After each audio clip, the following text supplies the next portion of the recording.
Vamos voltar lá para o começo da nossa aula, quando eu subdividi a aplicação da farmacologia antimicrobiana em 3 estágios. A clínica odontológica, na bucomaxilo eletiva e na bucomaxilo da traumatologia e dos processos infecciosos. 70% das infecções sediadas em boca tem como agente etiológico micro-organismos que se colam positivamente pelo método Gram, de característica anaeróbica ou preponderantemente anaeróbica. Olha só que coisa. Já nos disseram qual é a característica da flora bacteriana. Já simplificou bastante. Porque nós temos que usar drogas com esse tipo de efetividade. 70% dos casos é isso. É uma expressão bastante grande. 30% vai ter alguma outra situação associada. E se porventura a medicação básica não for suficiente, vai nos levar à necessidade de complementações, de associações medicamentosas. E essas bactérias gram-positivas, anaeróbicas, elas são sensíveis à penicilina. E por isso que a penicilina, já foi colocado a vocês, que é o fármaco de eleição de primeira escolha para as infecções exclusivamente de boca. Clindamicina é um grupo que tem um espectro semelhante ao da penicilina. E é o fármaco de segunda escolha para aqueles pacientes com alguma contraindicação na prescrição da penicilina, normalmente de ordem de hipersensibilidade.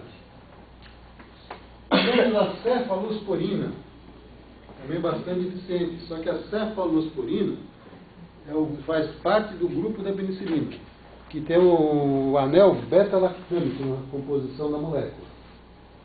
Só que ela tem uma composição muito quimicamente semelhante à da penicilina.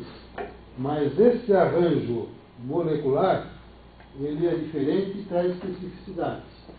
Então a cefalosporina, ela tem ela tem um espectro mais adequado à flora da pele, apesar de ser um fármaco quimicamente dentro do mesmo grupo da penicilina.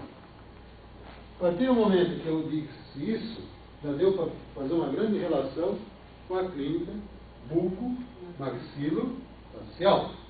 2 drogas que usamos com muita frequência: penicilina, infecções de boca, cefalosporina, então nós temos envolvimento de pele, flora da pele.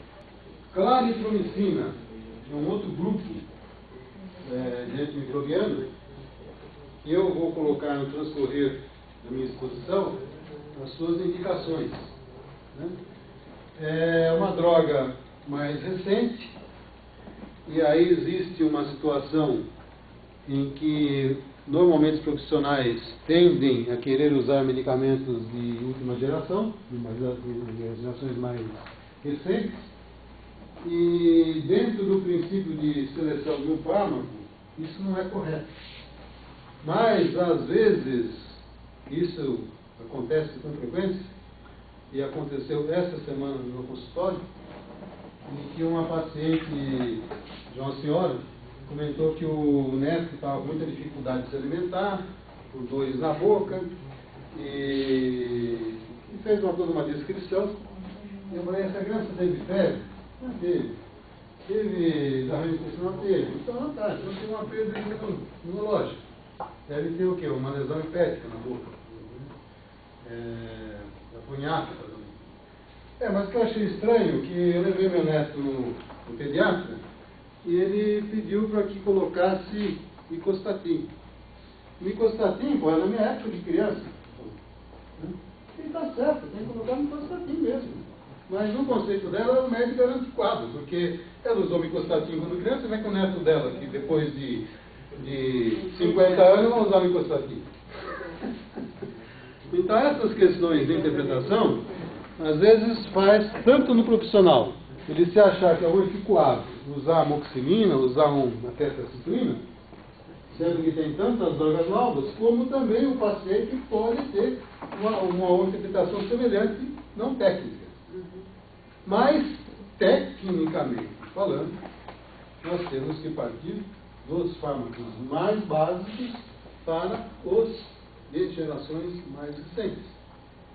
Então, a claritromicina, ela não tem vantagens a ponto de ser colocada como primeira opção, ser colocada à frente de uma penicilina, de uma vindomicina. Né? Ela deve ser empregada em casos onde essas medicações anteriores perderam a sensibilidade ou a sua indicação por questões de hipersensibilidade ou por questões de resistência bacteriana. Resistência bacteriana, normalmente, claro, muitas vezes a automedicação, né, pode levar a isso.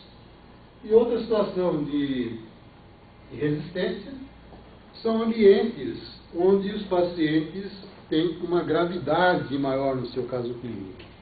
Então, normalmente, em ambiente hospitalar, está recebendo pacientes que não conseguiram se compensar no seu lar, não conseguiram se compensar a nível de atendimentos ambulatoriais.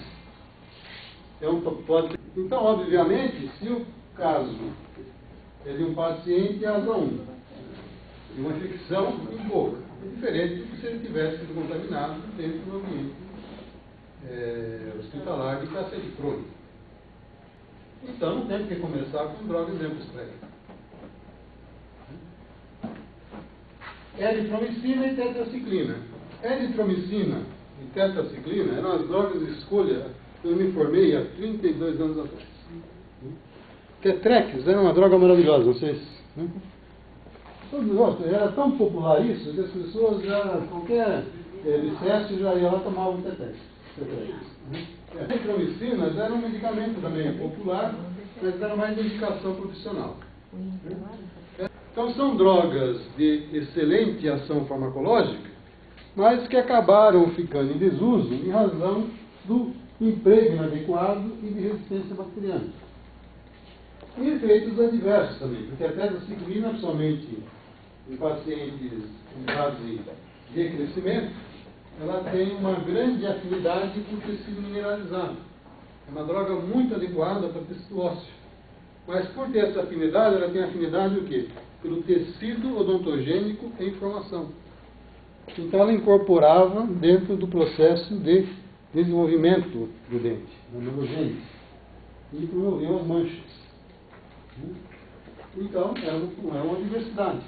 Mas um paciente dentro dessa característica de desenvolvimento. E, praticamente, hoje pouco se fala em eritromicina e tetraciclina. Por isso que foi bastante válido essa iniciativa da Anvisa, da Agência Sanitária, né, de bloquear o acesso a medicamentos sem uma prescrição médica. Porque, de repente, você tem uma droga que é muito adequada, muitos anos precisa desenvolver, que acaba perdendo sua efetividade por erros de emprego. Né? Então, não tem porquê, ao meu modo de ver, fugir daquilo que já diz a literatura. Né? Usar as drogas numa escala progressiva. Começar com as drogas básicas, específicas, e só alterar com orientação de sinais e sintomas. Sinais vitais. E aí cai dentro das penicilinas. Uma droga muito pouco utilizada hoje pela clínica médica. Não estamos fazendo nada para o paciente é diabética e, por sua vez, não sei se é exclusivamente uma diabética gestacional. É uma característica de diabetes bastante também importante. Né? Muda tudo. Muda tudo. Não é uma infecção de boca, é um distúrbio sistêmico, comprometimento fisiológico. A bactéria sempre esteve. Não é uma bactéria nova. Que diminuiu foi a sua condição imunológica. Que medicamento que vai colocar? Se é uma diabética gestacional, ela está num tratamento, inclusive, de ataque, internada por isso. Porque essa diabetes compensada vai promover, inclusive, um processo de um aborto. Então, está tudo te dizendo que aquele caso é um caso que você tem que tomar cuidado. É um caso que você tem que ter critérios, tem que seguir os critérios de propedêutica e de instituição do tratamento farmacológico. E aí eu procurei o colega ginecologista, né? Bom, peça a paciente o medicamento de escolha é penicilina. E nessa junção, o paciente teve seu problema resolvido da boca. Diabetes, não vai o resto. A promessa de infecção acabou. Mas o estranho, assim, o que foi interessante é a estranheza de, num caso daquela magnitude, querer tratar com penicilina. E vocês vão poder ver aqui na exposição que eu trouxe os 3 tipos de penicilina, que são as mais voltadas para a nossa área. Porque quando eu estou falando de penicilina, eu estou falando do fungo de penicilina.